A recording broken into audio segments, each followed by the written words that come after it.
Okay, Amel Boubekeur, you had a statement. Go ahead. Yeah, it will.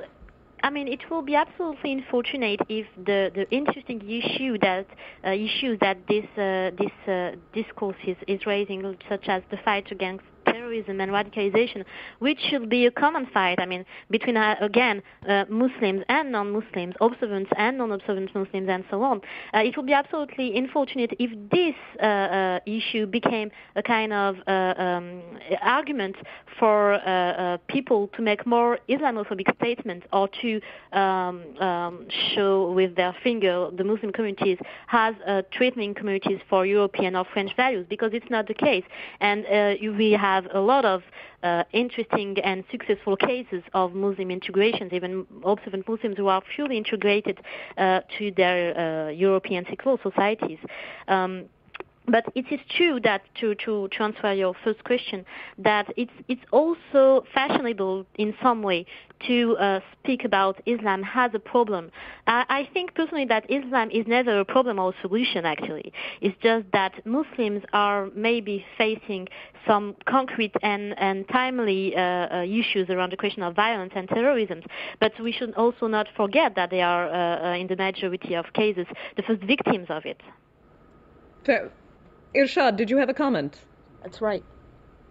Go ahead. Simply that, once again, Amel hits the nail on the head when she points out that Muslims are first and foremost the victims of Islamist violence. And that is why, when we speak up for human rights in Islam, it is absolutely not racist or Islamophobic or discriminatory in any way to be supporting reform-minded Muslims. After all, the people they are protecting by insisting on using free conscience are Muslims themselves. So, this doesn't have to be an us versus them issue. It doesn't have to be about non-Muslims versus Muslims. What we're talking about here are universal values, exactly. Rationality, individuality, humanity. Okay.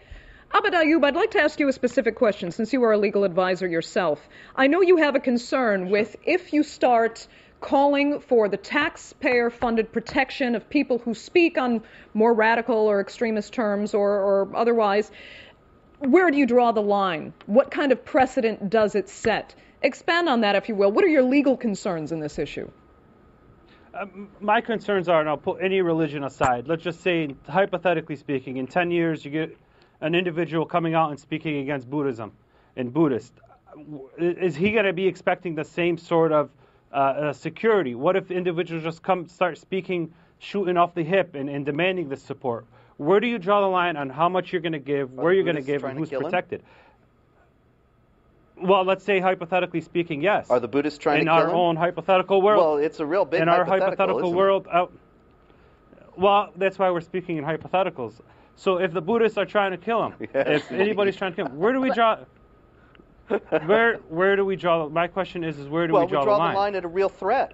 How about dealing with a real threat instead of absurd hypotheticals? And the real threat is, Theo van Gogh was murdered by a man who stuck Quran verses and names of other politicians on his body. And so does the Dutch government then decide to protect those people or to let them ultimately suffer the same fate? And that is ultimately a question that strikes at the very heart of what kind of a society the Netherlands is and what kind of society Western societies are in general, whether they're going to have this protected class that's above all criticism and above all questioning, or whether it's going to allow for and protect and pay the price of protecting freedom of inquiry, freedom of conscience, and free debate. Taxpayers want to know how much is this going to cost me and what am I paying and to who am I paying. And speaking, I've never been to France, I'd love to visit, but taxpayers are going to want to know. Can I? Sure. Go ahead, Irshad.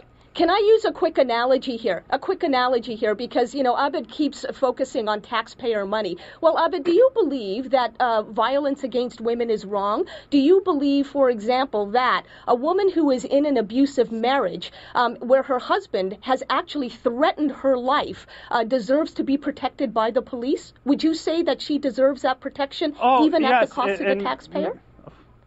Of course, and I did pro bono work for domestic abuse victims, domestic violence victims for 2 or 3 years. Okay. I know, and I'm really into that issue. However, and you want to speak in this country, they have police protection. They have police protection. They have protection of the neighborhood policing department. that everybody else has, that everybody else can go to, the police, the FBI, whoever they may want to go to in this country. We're not fronting bills to cover domestic abuse victims every time there is one. But the point is, Abed, that we only got to this point of actually giving protection to abused women precisely because individuals decided to stand up and say, excuse me, but there is never an excuse to threaten, individuals with violence merely for speaking up about their rights. And so we were not at that point yet with Islam, but we certainly got to that point with feminism. Maybe you're just behind the times, Abed. Maybe you failed to see the connection between these two situations. I don't see the connection between the two situations. I'm sorry. I know you don't. Well, look, but I think that you better catch up soon, my friend. And I don't think taxpayers see the directions either. Okay. Go ahead. Robert Spencer, quick comment. You were talking before about Buddhism and saying, what if somebody starts speaking up against Buddhism? This doesn't happen in a vacuum. We should not lose sight of the fact that there have been over 10,000 violent attacks by Muslims committed in the name of Islam since 9/11. And so that has to be addressed. Of course it was a hypothetical, but the point is these things don't happen in a vacuum. Ayaan Hirsi Ali is not asking for protection in a vacuum. She's really threatened. We have to stand up against these violence, which we said at the beginning. We're all for debate. We're all for speaking up. That's what brings these ideas to life and makes change. However, the issue at heart here is... But you're not for creating an environment in which individuals can speak up. No, they can speak up. But you say that you're all for debate, but you're not for creating an environment. There are other ways for her to get security. There are other ways to allow for the debate, to get security, and to be safe. She's been working on this in 3 nations now, and so I don't know that these other ways are all really that obvious. Yeah, exactly. And in any event.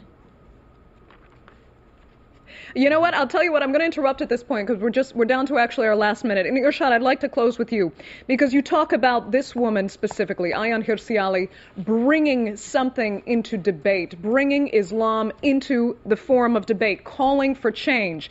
The truth is, she really isn't calling for change. She really isn't calling for reform of Islam. She's kind of calling for an end to Islam. So I'd just like to get clarity on where you stand specifically about this woman's ideals.